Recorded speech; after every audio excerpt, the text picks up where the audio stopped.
This video was recorded earlier this year on Highway 15. This is the story behind. I was driving on Highway 15 going north. I'd say I was in a very good mood that day due to several reasons. I choose to drive on one of the slower lanes because I noticed that speed tickets on Highway 15 are becoming a little too frequent. And by experience, the longer and more frequently you drive on fast lanes, the higher the probability to get a speed ticket. At some point in the north of Laval, I decided to switch lane from the slowest to the middle lane, probably because I was getting close to a highway entrance.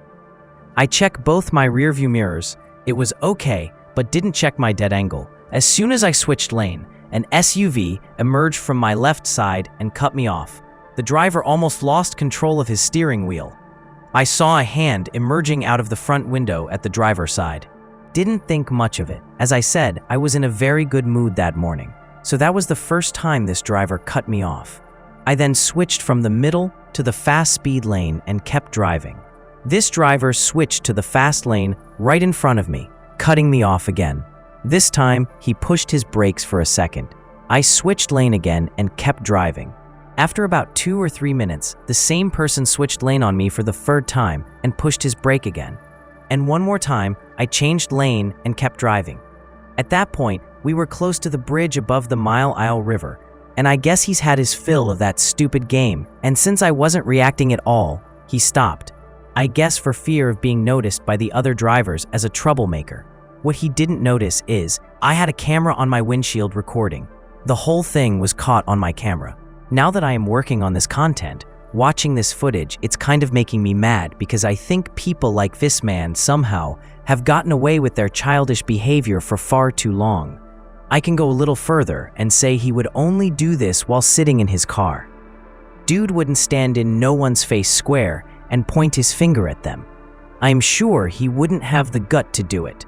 Sir, if you see this video, prove me wrong.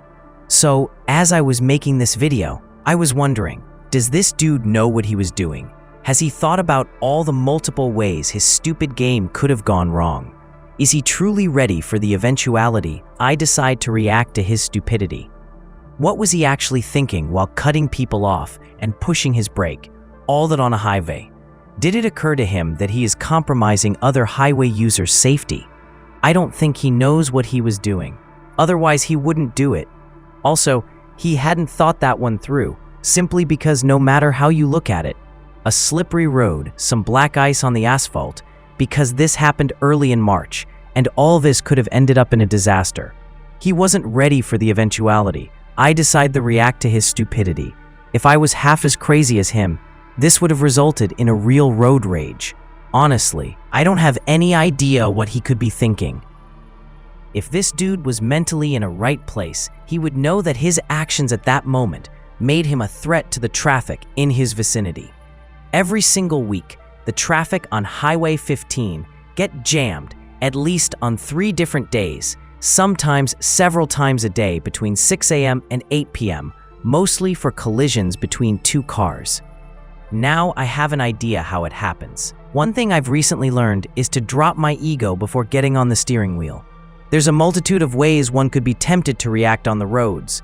I believe most road rage situations can be avoided simply by having our egos under a minimum of control. Please like the video, subscribe, and let me know what you think in the comments section. Someone else might disagree with the way I look at the whole event. Thanks for watching. Be safe on the roads.